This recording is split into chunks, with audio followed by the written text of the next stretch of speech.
Para nosotros es un placer recibirlos este último día. Tenemos dos ponentes realmente muy interesantes y vamos a darle la bienvenida primero a Luis E. Carranza. Es un arquitecto e historiador cuyo trabajo de investigación y docencia se centra en la arquitectura y el arte moderno en América Latina, con énfasis en México. Actualmente es profesor de Roger Williams University, profesor adjunto asociado en la Graduate School of Architecture, Planning and Preservation de Columbia University y profesor visitante de la Escuela de Arquitectura de Yale University. Obtuvo su licenciatura en Arquitectura de la Universidad del Sur de California y su doctorado en Historia y Teoría de la Arquitectura en Harvard University. Sus publicaciones incluyen Architecture as a Revolution, Episodes in the History of Modern Mexico, Modern Architecture in Latin America, Art, Technology, Utopía, con Fernando Lara, Radical Functionalism and Social Architecture for Mexico, On Time and Experience, Luis Barragán, and Modern Living, próximamente. Es curador de la Galería Barragán en el Vitra Design Museum. Bienvenido.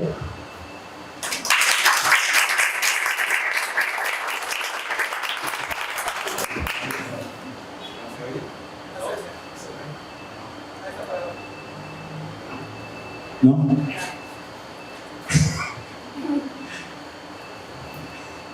Muchas gracias por la invitación. Sí, ¿no? Quisiera agradecer a Mariano, Patricia y especialmente a Valentina por la invitación a estar aquí. Realmente es un muy gran honor estar aquí en esta casa hablando sobre temas que nos gustan todos. Quería comenzar nada más como un agradecimiento póstumo, porque creo que muchas de las reflexiones que yo tengo y que he pensado creo que comienzan en la obra del maestro Juan Vargas Allero y que desafortunadamente no está con nosotros ya, pero que fue realmente como un pionero que comenzó a indagar estas cuestiones de una manera ya anticuada, caduca, pero de cualquier manera es una importante como referencia, una persona importante que comenzó a pensar estas ideas sobre el funcionalismo y lo social en México. Bueno, quiero hablar sobre la arquitectura radical de Juan O'Gorman y quiero tratar de presentar algunas ideas que he estado tratando en los últimos años de qué significa la arquitectura de O'Gorman y qué es lo que la hace radical, qué es lo que hace que esta arquitectura sea diferente de la arquitectura vanguardista. O sea, que la arquitectura de O'Gorman sea más allá de lo novedoso, más allá de lo extraño, más allá de lo internacionalista, más allá de lo funcional. Y de estas cosas que uno comienza a preguntar, uno pregunta, pues, ¿cuál es la diferencia entre la arquitectura de Juan O'Gorman, por ejemplo, y la arquitectura funcionalista o radical de otros países en América Latina? Por ejemplo, podemos pensar en la obra de Warchavchik en Brasil, de los 20s, Vladimiro Acosta en Argentina o Luis Núñez en Brasil. La obra de otros funcionalistas latinoamericanos han sido soluciones radicales, pero que no tienen, como O'Gorman, una reacción o una reflexión a cambios políticos o sociales, como pasa aquí en México después de la Revolución. En muchos casos, por ejemplo el caso de Warchavchik, la obra es basada en soluciones estéticas, la obra de Vladimiro Acosta es basada en cuestiones climáticas. A lo mejor el más cercano a O'Gorman sería Luis Núñez por una revolución que hubo en el estado de Pernambuco, poco antes de que comenzó su nuevo. Pero podemos pensar que todos estos arquitectos radicales, funcionalistas latinoamericanos, realmente buscaban una renovación de la arquitectura moderna en su país. Aquí podemos, también hay la pregunta de cuál es la diferencia entre un O'Gorman y el otro arquitecto radical mexicano, Juan Legarreta. ¿Qué es lo que lo diferencia de él? Que a lo mejor yo creo que Legarreta será el más cercano por edad y por vida y por producción en el mismo tiempo a O'Gorman.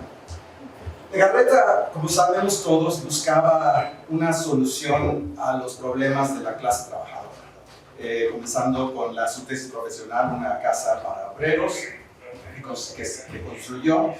Lo que buscaba en sus casas que construyó en las colonias obreras eran casas de bajo costo, sin interés en estética, buscaban introducir elementos tradicionales para no alienar a la gente que vivía en ella. Pero lo diferente con O'Gorman es que Legarreta pensaba que las transformaciones necesarias para una sociedad nueva necesitaban ser transformaciones sociales, que arquitectura no era suficiente para transformar el mundo. No, los arquitectos no pueden transformar el mundo, la arquitectura no puede transformar el mundo. Lo que él proponía es que los obreros necesitaban más salarios, mejores salarios, que las nuevas tecnologías y técnicas de producción fueran adecuadas para los cambios del país.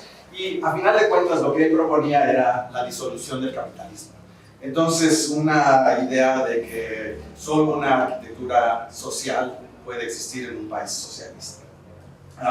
Pero desgraciadamente Legarreta murió muy joven en un accidente y no sabemos qué hubiera pasado si él hubiera sido vivo. Yo a veces pienso que a lo mejor él hubiera sido más importante que O'Gorman, pero quién sabe. En fin, no podemos quedarnos en esto. Pero entonces, ¿qué es lo que define como vanguardista la arquitectura de O'Gorman? Lo que comienza a definir O'Gorman es que cuestiona y critica en primer lugar lo académico. La academia en sí, las instituciones que tradicionalmente han definido la arquitectura, su vocación y sus elementos. En 1933, como ya se ha discutido, O'Gorman presentó sus pláticas sobre arquitectura y que en la publicación del libro incluye este dibujo que la maestra Uribe comentó el otro día. Y lo que sabemos es que O'Gorman critica una idea de la arquitectura como un proyecto artístico y compositivo. Lo que él demanda es un enfoque en las necesidades tangibles de manera eficiente y económica para más rendimiento, para más economía, para poder construir más con el poco dinero que hay. Lo que él no quiere es una arquitectura con expresión individualista del diseño o del arquitecto, o sea, que tenga decoraciones y cosas que lo distingan uno del otro, y que también no estaría basado en antecedentes históricos con significados que puedan reproducir las ideas de clase o la ideología de las clases dominantes. En su plática hablaba él de que lo que necesitaba o lo que quería era una arquitectura funcional, una arquitectura técnica, como dice la cita, que sería útil al hombre y la mujer de manera directa y precisa, aunque la cuestión de la mujer es otro problema porque hay cuestiones de género de O'Gorman, que podríamos hablar en otra parte, pero hay que concentrarnos en eso. El arquitecto técnico sería útil para la mayoría en vez de la minoría del arquitecto académico, y que lo importante era resolver las necesidades materiales por la mejor vía en el máximo de eficiencia por el mínimo de esfuerzo. Entonces podemos pensar en este momento que O'Gorman está pensando en esa crítica a la institución y tratar de crear una arquitectura para el pueblo que no responda a las necesidades específicas. La segunda cosa que podemos pensar como vanguardista de la arquitectura de O'Gorman que critica es la separación de la vida que el arte y la arquitectura tradicionalmente mantienen. El otro día se presentó este diagrama, el esquema conceptual de la relación entre el arte o estética y la técnica y la tecnología, en donde O'Gorman comienza a plantear estas relaciones, esta dialéctica, esta tensión y estos como cruces entre arte y tecnología para hacer un tipo de arquitectura y una función nueva. Para mí, lo que hace es, y creo que se ve un poco, no puedo darle en esta parte de abajo que está así, está como entrecruzada. Lo que él hace es está repensando la función del arte y la arquitectura en función a algo más útil. Y lo que a fin de cuentas comienza a hacer es comienza a como expandir el campo de definiciones de los conceptos centrales que rigen la idea del funcionalismo. O sea, al principio él tiene esta dialéctica de arte y tecnología, que también tiene relación a lo utilitario o lo artesanal de diversas maneras. Entonces aquí están, para hacer un poco los ejemplos más tangibles, enseñar como expresiones como aptas para poder entender qué es lo que estoy planteando. Los términos estos, arte y tecnología, se ponen entre sí, y podemos pensar que tecnología y artesanía se oponen entre sí, arte y utilitario se oponen entre sí, utilitario y artesanía y así. Y que de los dos términos, arte y tecnología, podemos tener un arte técnico, tecnología, artesanía, una artesanía técnica, que sería más o menos lo que propone la Bauhaus. La Bauhaus en los talleres donde se hacen los prototipos para producción masiva, donde el artista se puede expresar y después ese material se convierte en una producción económica para la mayoría. El arte útil sería un arte que tiene utilidad, o sea, que comunica valores sociales, por ejemplo, los murales de Diego Rivera. La artesanía se piensa bien como una expresión de o para el trabajador, más o menos basado en la idea del Arts and Crafts Movement de Inglaterra, una persona como William Morris, pero en este caso la estética de lo hacer es como fetichizada.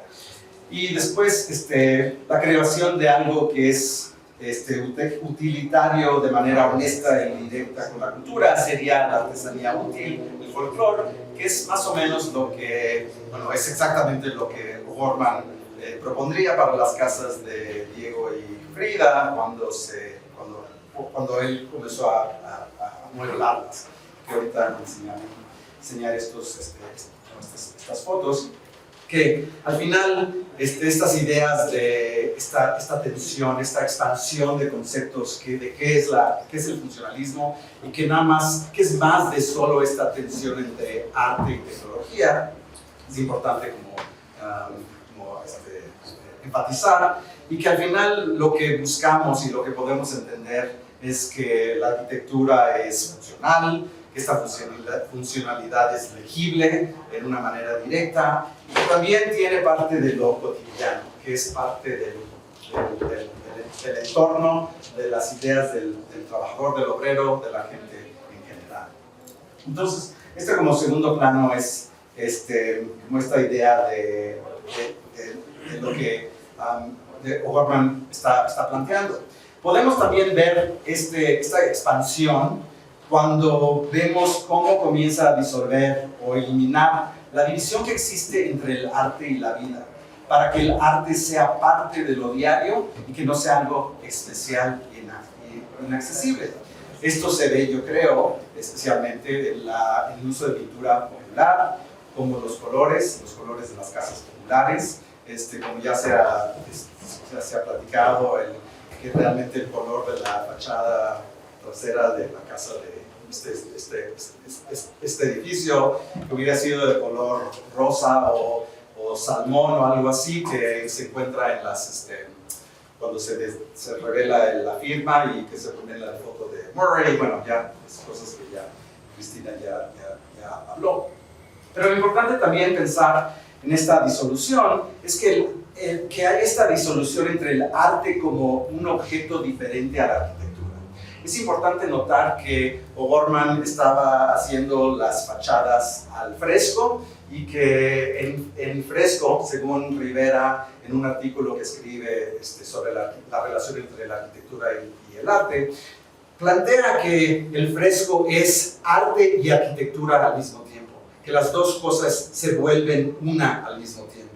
Entonces, como plantearía después, o bueno, más antes, alguien como Piet Mondrian, que la necesidad es de disolver esta diferencia entre el arte y la arquitectura para que las dos se vuelvan una y la misma cosa.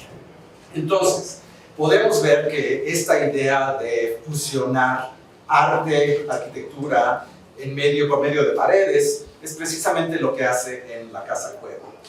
que construye en el Pedregal a fines de los 40, que realmente es arte como arquitectura, arquitectura como arte, arte como paisaje, arquitectura como paisaje, como Amaya había comentado la vez pasada, y que realmente si vemos en el interior, y por eso traje esta imagen, que podemos ver que realmente Helen O'Gorman ya había comenzado a plantar adentro de la casa en sí, que con la cueva, el arte y el paisaje, todo se disuelve en una forma y se hace de una forma coherente. Entonces, eso quería como destacar, que O'Gorman no está haciendo nada diferente en esta casa que había hecho aquí, nada más que lo hace de otra manera. Lo hace en lo que yo llamaría un funcionalismo orgánico. Esther McCoy, en sus notas y basadas en entrevistas con Juan O'Gorman, habla sobre la importancia que le pone O'Gorman al color y a los experimentos sobre el color que está manejando. Entonces, él habla con McCoy y nota la idea de los colores más planos, las perspectivas que uno puede tener, o sea, esa relación entre colores y cómo se pueden entender los volúmenes y las masas. Y que esto realmente viene de una noción tradicional del arte mexicano, del arte popular, pero también está interesado que este color se pueda usar de manera de resaltar diferencias entre las casas y los individuos. Por ejemplo, esto es lo que habla en su proyecto Transición, de la que habló Dolores Martínez y Cochen el otro día. Entonces, Transición es un proyecto que está pensado con pinturas de diferentes colores, que nunca obviamente no se ven en los planos, en los dibujos, pero esa idea de una individualidad que se le puede dar al obrero, que comienza a borrar este anonimato de la metrópolis moderna mexicana. Y finalmente podemos proponer que la vanguardia de arquitectura de O'Gorman propone que el arte y la arquitectura es algo esencial para la transformación de la sociedad hacia el progreso social. Es una arquitectura para el pueblo, para la mayoría, que sirve para ayudarle y fortalecerlo. Para educarlo, por ejemplo, cuando hace las escuelas públicas en los principios de los años 30, que no es solo educación, no es solo proporcionar espacios para educar en lo básico, obviamente son escuelas donde matemáticas, lenguajes, ciencias, español y todo se puede aprender. Pero también era para educar a cómo ver lo útil como importante. Cómo ver lo útil como, a final de cuentas, que puede tener significado de ser algo bonito. Cómo ver lo útil para realmente ver el desperdicio de las clases altas, de la burguesía. Y esto realmente es algo que entiende una persona como Narciso Bassols, que en su informe presidencial sobre las escuelas públicas en 1932, define qué es la razón por tener estas escuelas. Dice, y cito, partiendo de la premisa de que los recursos económicos del país son y serán muy limitados durante algunos años, se decidió adoptar un tipo de edificio escolar que represente el menor gasto, la mayor estabilidad y una durabilidad garantizada. La Secretaría de Educación Pública diseñó los edificios escolares con su arquitectura actual porque cree que si tuviera recursos suficientes para elegir edificios suntuosos de mayor costos, no debería hacerlo.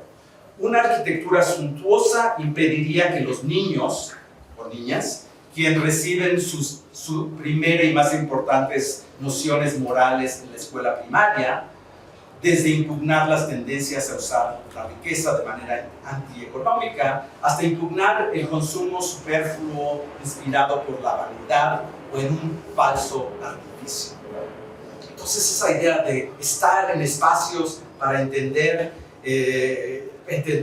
lo útil, lo necesario y ver todo como desperdicio. Un tipo de proyecto ideológico de manera de ser percibido sin realmente enfocarse, como diría Walter Benjamin. Entonces, es también como para educar esta ideología de que el trabajo, lo honesto, lo directo es valioso para la sociedad. Pero también tenía una noción de educar lo técnico como útil y normal. Los murales que muchas veces se pintan en estas escuelas, como de Pablo Higgins, siempre hay una noción del trabajador, o sea, honestamente trabajando, siendo parte de la comunidad, estando con niños de las escuelas. Tiene esta idea de usar elementos tradicionales de la cultura mexicana, los rótulos, por ejemplo, que usa que se pintan en las escuelas, que realmente vienen de la tradición de las pulquerías, y que lo está redefiniendo como algo nuevo, como algo popular, pero que también puede ser visto y entendido desde fuera. También, como se habló antes, que los colores que usa son colores de pulquería, bien como rescatar esta noción de lo popular, de lo cotidiano de la vida de la clase obrera. Y bueno, sabemos que O'Gorman había trabajado con Carlos Tartiti para hacer pinturas en murales, pinturas murales dentro de pulquerías, y que tenía que él ya tenía esta relación, esta noción de este arte popular, que también Diego Rivera había ya hablado sobre él. Bueno, entonces esto es lo que define a O'Gorman como un arquitecto que podríamos decir que es vanguardista de la manera más tradicional. Pero afuera de eso, ¿cómo podríamos definir qué es lo radical de la arquitectura de O'Gorman? ¿Qué es lo que impulsa o pone en otro registro esta arquitectura? ¿Qué es lo que lo hace radical esta arquitectura? O sea, más allá de lo usual o de lo tradicional vanguardista, estas cosas que he estado hablando de la crítica de la academia, de la separación de la vida y arte, y el arte como esencial para la transformación de la sociedad. ¿Cómo podemos entender esta arquitectura de O'Gorman, las ideas de O'Gorman, como algo radical, vistas como algo que son como cambios o propuestas extremas, o sea, realmente que impulsan y que empujan la idea de la arquitectura y de la cultura arquitectónica? Creo que en primer lugar tenemos que pensar cómo es radical, que lo que está haciendo es que está creando y transformando la arquitectura en utilidad para satisfacer, como dice antes, las necesidades humanas. Y esto está visto en las propiedades físicas y en las características de la arquitectura. Entonces, podemos pensar en utilidad como la utilidad de la vivienda, en relación o reacción a la convocatoria del muestrario de arquitectura moderna, también que se habló de la vez pasada, que lo que se buscaba en este instante era un hogar propio. La necesidad de crear, decía la convocatoria, una guía para la clase obrera, o sea, realmente es como un proyecto ideológico, visto que viene de Obregón Santa Cilia, podríamos decir un poco paternalista, pero bueno, seguro las intenciones eran buenas, pero que también quería responder al número de personas en la familia, de las necesidades mínimas, del tipo de construcción que se necesitaría, del costo completo de la construcción. Hay que acordarnos que los arquitectos, los que estaban compitiendo, tenían que tener una propuesta económica donde los muebles, la ropa, la vajilla, todo tenía que tener un precio y estar presentado para el proyecto. Y también se podía pensar en cómo se fraccionaría la solución. Yo creo que, también como se habló el otro día, de las propuestas más interesantes de O'Gorman es que está realmente pensando las alternativas para fraccionar o reorganizar el espacio de la ciudad de una manera que es más radical a la de Legarreta, una manera que está pensada como contestando a las propuestas que están pasando en Europa. Hay que recordarnos que la Junta de Frankfurt de la CIAM en 1929 propone la existencia mínima, que comienza a proponer nuevos cambios la ciudad y de la arquitectura moderna, de la vivienda moderna, hay que acordarnos que es una de las conferencias de la que no atiende Le Corbusier. Creo que no me acuerdo, alguien dijo que había atendido, pero no, Le Corbusier estaba en Argentina. Y Le Corbusier no tiene nada que ver con esto, pero los arquitectos holandeses y los alemanes están realmente proponiendo un nuevo cambio a la idea de la vida popular, cotidiana, directa, comunal, en una manera radical. Entonces, podemos ver también que O'Gorman en otros proyectos, unas casas de habitación baratas para el Departamento de Salubridad e Higiene Pública, en donde propone 5 variantes de casas en las que solo he encontrado 4. Podemos ver que realmente está pensando en esta arquitectura, investigando diferentes tipos de casas baratas, donde se expresa el material y la organización de servicios para la economía. Es completamente no Le Corbusiano, porque los postes están dentro de la pared y no como fuera expresados, como aquí. Habla también sobre la importancia de los colores. En algunos casos se puede ver que marca que hay pisos de cemento azul, la terraza o el ocre, el baño. Pero también hay una determinación de uso por género de los espacios. Si uno ve las personas de afuera, creo que son hombres, pero de alguna manera raramente las mujeres están en el espacio de la oficina, de la cocina. Pero bueno, también hay una falta de entendimiento de las clases obreras, creo. No sé cuántos obreros tienen un piano de cola en su casa, pueden ver ahí. Una biblioteca o estudio también. Entonces, hay una como discrepancia, una falta de, no sé, realidad. De cualquier manera, los otros proyectos pueden ser vistos más radicales. También se habla de los colores de los cimientos en la propuesta número 2, el uso del ladrillo de una manera tradicional. El obrero tiene un espacio de trabajo. También hay una reducción de programa, baños, recámaras, y como hacían los funcionalistas, como alguien como Legarreta, la separación de los cuartos se usan cortinas. La vivienda esta de aquí es colectiva, donde hay una eliminación de las cocinas y del comedor de las viviendas individuales, que es muy similar a los experimentos soviéticos, utopías feministas, como lo esbozaba, por ejemplo, la gran feminista Alexandra Kollontai, que estuvo trabajando en la Embajada de México después de la Revolución Soviética. También hay importancia de juegos infantiles y un teléfono público. En el otro proyecto hay espacios para teléfonos en las casas individuales, que también se me hace raro, pero bueno.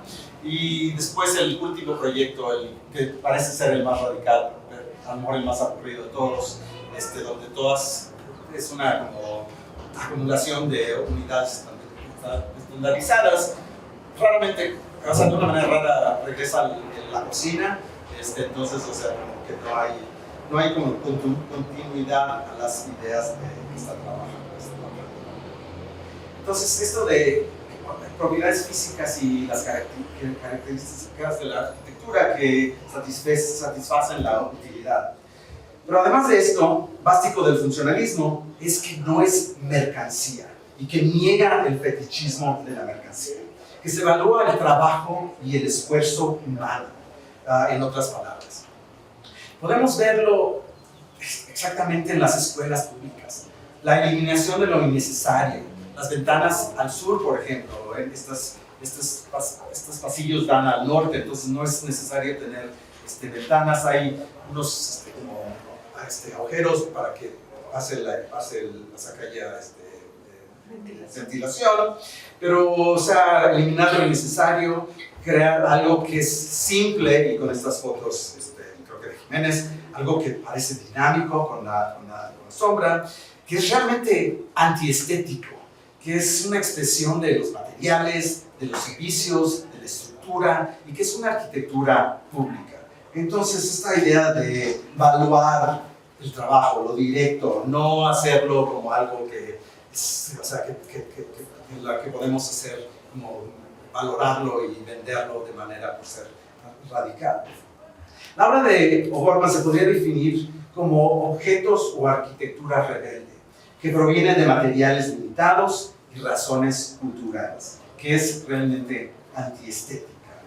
Y que hay una importancia en la ética, en los principios, más que la forma, que es una visión individualista en vez de una que está impuesta socialmente por la academia, por las autoridades y lo demás. Creo que la casa de Palmas 81, la casa de padre, que una de las cosas que es muy interesante de esta casa, que es sobre la simplicidad de que ella tiene por su materialidad, por su atributo que no solo es sobre función, pero que es sobre su modernidad. Cuando la casa está, después de que se construye, estas son fotos de Kahlo, que no es foto de Kahlo, pero del mismo tiempo de las fotos de Kahlo, cuando se está construyendo el estudio de Diego Rivera. Se nota, por ejemplo, ahí, bueno, no sé si ven el letrerito que dice "This modern house for rent", y dice, bueno, que háblale a la familia O'Gorman, que vive en la calle Santísimo, bla, bla, bla, pero no dice "this house", no dice "esta casa de 4 cuartos", o "esta casa que tiene un baño", no dice "una casa que tiene un jardín". Es una casa moderna. ¿Qué importa el programa de la casa? La casa es moderna. Uno puede rentar no una casa con cuartos o servicios, cocina, uno puede rentar una casa moderna. Y que el resultado de esta casa realmente es un resultado del programa, de la economía, que es sin deuda académica o preexistente. No es como la casa de estudio de Diego Rivera, que tiene como estos tics nerviosos del estudio de Osenfant, que se mencionó el otro día, que realmente es como un experimento basado en tratar de hacer un ejemplo, una arquitectura muy simple, que es realmente de tener el programa organizado de una manera y como construir. Y en los cuales no solo es una construcción como básica y directa, pero que también los interiores reflejan la cultura popular que no tiene aspiraciones a la estética. O sea, como Adolf Loos diría, la casa del obrero, ¿es una casa bonita o fea? No le importa, sobre su casa. Entonces esto es lo que está haciendo O'Gorman, está haciendo una casa. No importa si es bonita o fea, pero que tiene también estos como rasgos de una como presencia de lo popular. Podemos verlo, por ejemplo, en la planta alta, la planta donde está el estudio. Aquí hay un enfoque donde se puede ver el tapete de, ¿cómo se llama?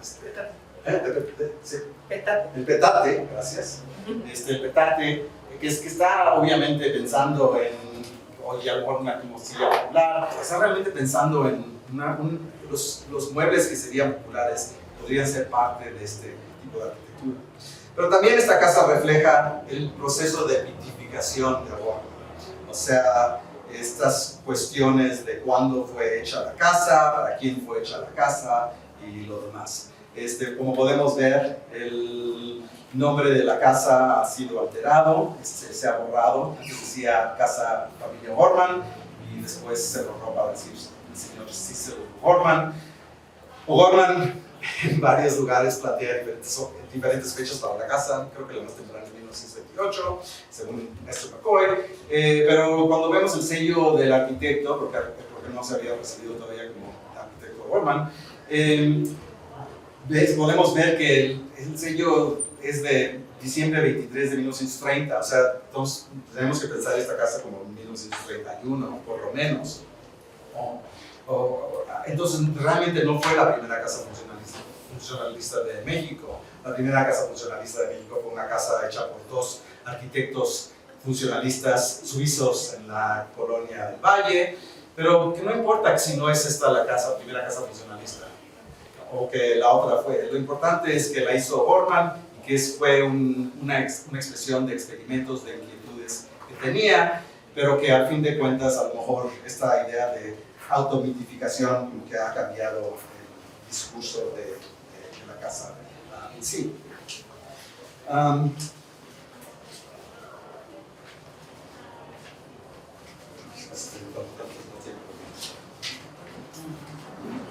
Después, en términos de cómo es radical, la segunda cosa que quisiera proponer es que Workman crea una producción arquitectónica que es radicalmente ajena, extraña, diferente a las expresiones culturales particulares del país, del momento, del gremio y del funcionalismo en sí. O sea, no solo es como funcionalista, pero es como crítico del funcionalismo. Podemos ver esto, por ejemplo, en cómo la arquitectura de O'Gorman no es un funcionalismo puro, que O'Gorman entiende el funcionalismo que puede ser visto en parte como una continuación a la producción artesanal de uso diario. En una presentación que hace en 1933, que se llamaba Arte útil versus arte artístico, propone que esta producción tradicional, folklore, lo que yo llamaba en este momento anterior, como lo folclórico, esta producción corresponde a un sentir utilitario, decía O'Gorman, que son la industria de un grupo humano, que es arte, decía, porque es industria, porque llena necesidades humanas materiales. Entonces podemos ver que, como decía, los interiores de las casas de Diego y Frida, que estaban amueblados con estos muebles que se podrían comprar en el mercado, que eran muebles directos, que eran muebles como artesanales, que tenían esta función, que no eran, que si parecían que estaban deformados, que era la razón, era porque eran productos honestos, eran productos funcionales. Entonces este tipo de mueble era un mueble que se debería ver como un mueble funcionalista. Podríamos también pensar en esta crítica del funcionalismo puro, como la cuestión de la firma, que podemos verlo de varias maneras. Obviamente hay una buena razón por qué entenderlo como que cuestiona el funcionalismo normal como arte, firmarlo, hace este gesto estético, como Cristina plantea. También yo creo que firmarlo negaba la posibilidad de su apropiación por Diego Rivera. Diego Rivera, en un artículo que presentó Cristina el jueves, habla de que cuando regrese a México, que él va a pintar su casa, va a llenar de murales, que no va a haber ni una pared sin un mural. Entonces, uno puede pensar que un arquitecto como O'Gorman, para no perder la autoría de su casa, para no perder todo lo que ha hecho, firmarla para tratar de negar esa posibilidad de apropiación. Pero lo raro también es que, bueno, ya se borró la firma, se encontró, pero que también en otro momento después, en las fotos de Mukansky de 1933, 33, que podemos ver que se vuelve a añadir una firma, se vuelve a añadir una nota de que también es casa de Diego Rivera, 1932, también con lo mismo. ¿Por qué ponerlo si ya se ha borrado? Y creo que hay en este caso a lo mejor la posibilidad de publicidad, que ya ven, arquitectos ponen los signos que dicen hecho por un arquitecto regular, y igual Diego Rivera le está dando la oportunidad a O'Gorman poner su nombre, presentarse como el autor de la casa para conseguir más clientes. No sé, o sea, esta firma o esta añadición después es como es difícil tratar de saber por qué lo hizo.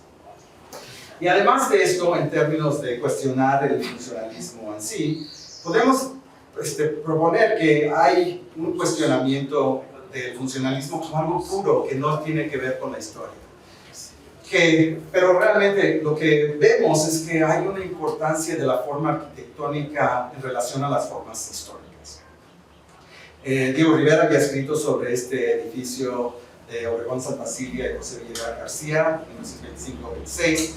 del mismo año en que O'Gorman estaba trabajando para los dos arquitectos, que entonces seguro ha de haber visto la obra en construcción, seguro ha de haber hablado con Rivera sobre este edificio, mucho de lo que dice Rivera, el mismo vocabulario, las mismas palabras aparecen en el discurso de O'Gorman.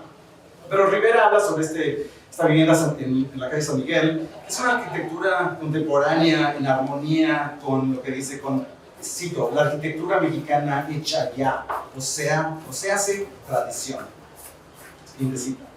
Entonces, lo que Rivera proponía de la arquitectura de Obregón Santa Cilia y Villagrán García era que era un manejo útil de los lógicos, de los volúmenes, de los colores, para hacer lo que llamaba un ultramodernismo que armonizaba como un buen vecino.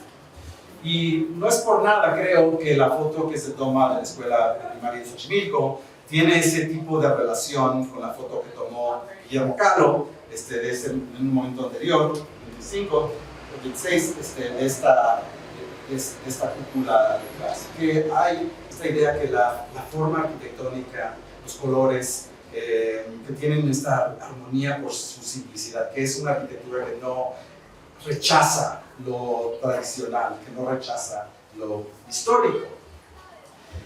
Y finalmente diría que la arquitectura de O'Gorman es una obra radical porque es una expresión de una insatisfacción profunda, que es algo que va más allá de la estética.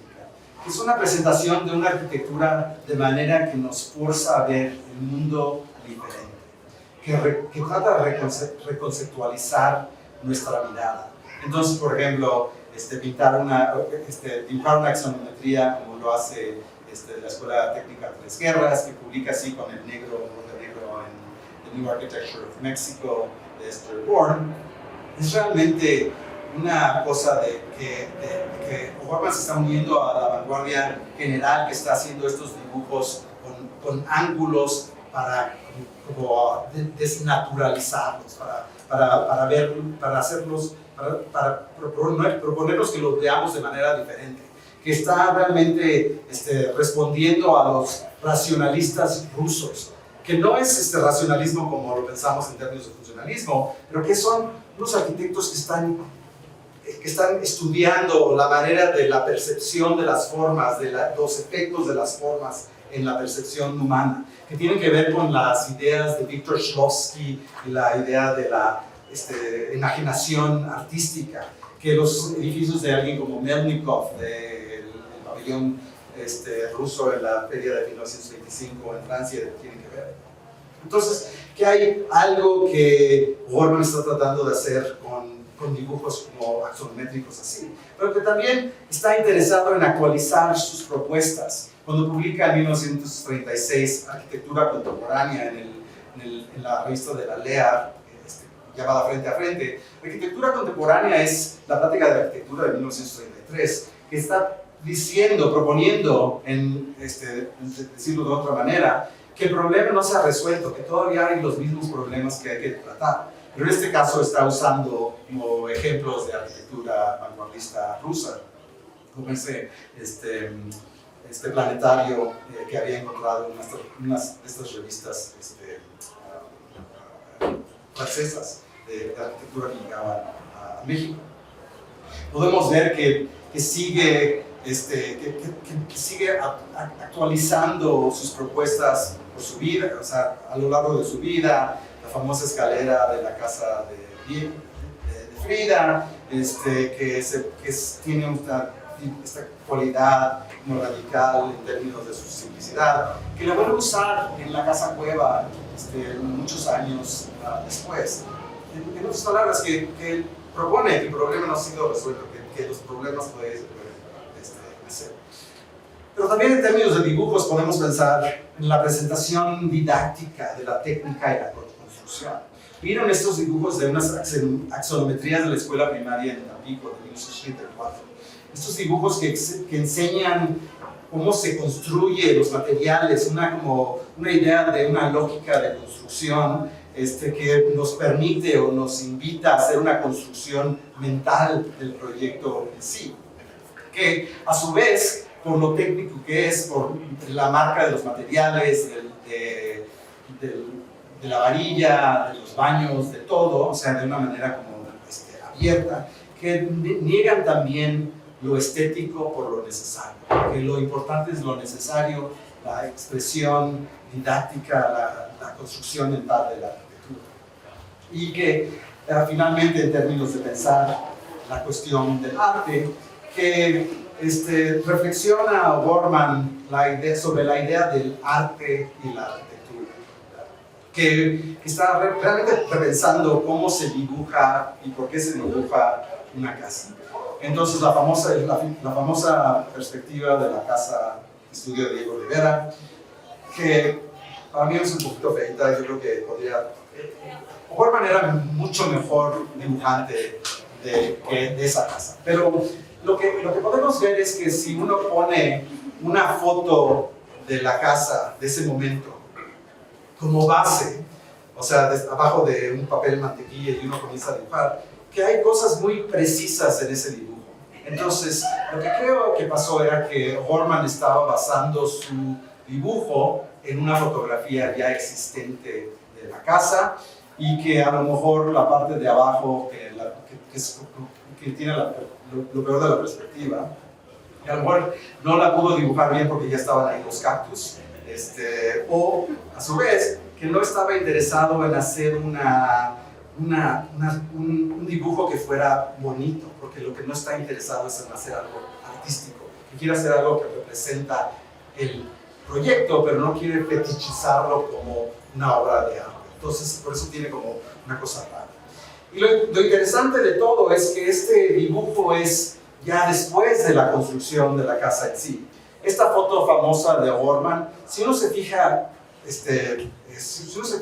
detalladamente, lo vi de pura casualidad porque esta foto salía en como una cosa como de baño, que como dividía uno de los espacios de la casa, esta gigantesca. Si uno se fija en ese dibujo que tiene en la mano, ese dibujo es ese dibujo. Entonces, que obviamente ha de haberle llevado a Rivera, mira el dibujo que dice de tu casa o algo así, no sabe. Pero bueno, o sea, que el dibujo que tiene en la mano ya es obviamente tardío, ya es después de la construcción del proyecto. Sí, y que bueno, o sea, no solo niega el valor artístico, también el valor proyectual, y que realmente es como una expresión de otras ideas que O'Gorman está trabajando, o sea, más allá de la estética. Entonces, al final, quiero decir que la radicalidad de la arquitectura de Juan O'Gorman y de él mismo se centra, creo, en su interés en el papel crítico del arquitecto, que quiere resolver los problemas que se ven como los que llevan al fin de la civilización, que lo que ve es un momento de urgencia, que realmente cree que hay que resolver los problemas, que no podemos no pensar en la solución de los problemas, y que realmente tiene esta inquietud de trabajar en eso. Que también, como arquitecto, no se ve como un arquitecto separado del mundo, pero como estas fotos, estas capturas de una película donde enseña la construcción de la UNAM, pueden enseñar que el arquitecto se ve como parte de la clase obrera, que es una persona que proyecta y construye al mismo tiempo, que es parte de la reconstrucción, de la construcción y de la futura construcción de la sociedad. Gracias. Gobierno de México.